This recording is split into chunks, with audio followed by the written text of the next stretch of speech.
What if the streets outside your home, the drains beneath your feet, and the green spaces your children play on were never meant to belong to the public at all? And what if the people paying for them weren't councils, but homeowners?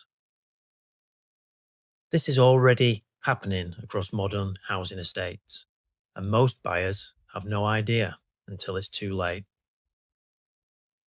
People often ask, if this is so obviously unfair, why hasn't the government stopped it? It's not because policymakers don't understand the issue, it's because the system works, just not for homeowners.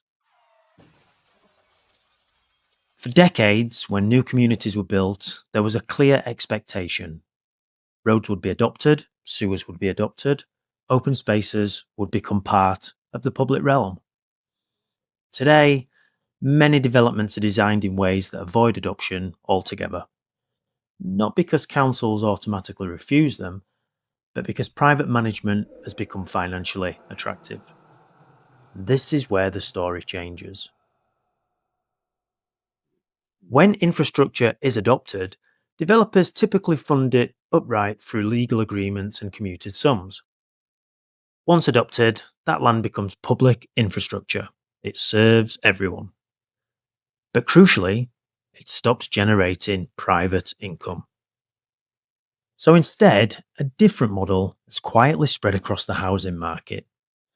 Land is kept private, then transferred often for a nominal sum to a private management company. From that moment on, the cost of maintaining essential infrastructure doesn't disappear, it simply moves away from the developer, away from the state, and onto the homeowner. This model doesn't remove the cost of infrastructure, it relocates it. Estate charges are written directly into property deeds.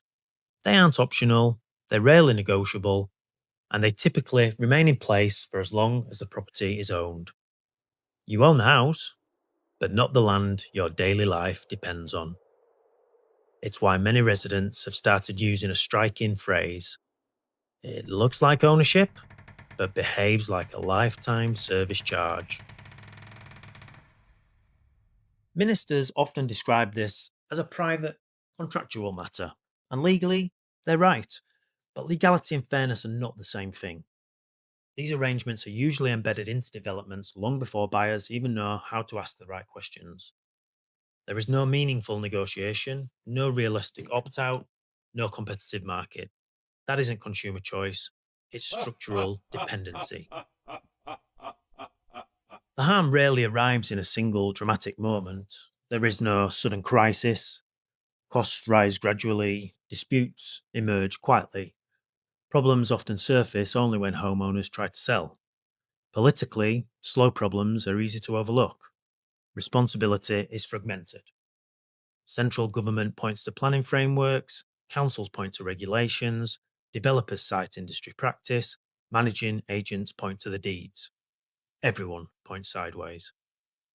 Meanwhile, homeowners often find themselves paying twice, once through council tax and again for infrastructure that functions as part of everyday public life.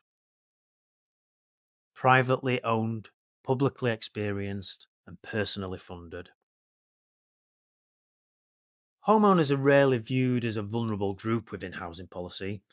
You're housed, you're not renting, you're not homeless. From the outside, it can look like you're coping, even when the financial obligations are permanent. And acknowledging the scale of this model would raise uncomfortable questions about planning decisions, consumer protection, and a housing system that allowed elements of public infrastructure to be privately monetized. Because if something functions like public infrastructure, should ordinary households really be funding it alone? Let's be clear, roads, drainage, and shared spaces are public infrastructure, even when ownership remains private. Calling them amenities doesn't change their function. This isn't about innovation. It's about how financial design quietly reshaped the responsibilities of home ownership. This was never a planning accident, it was a model. one that shifted long term infrastructure costs onto the very people told they were buying freedom. And until we start saying that clearly, nothing changes. This isn't a technical loophole, it's a moral one.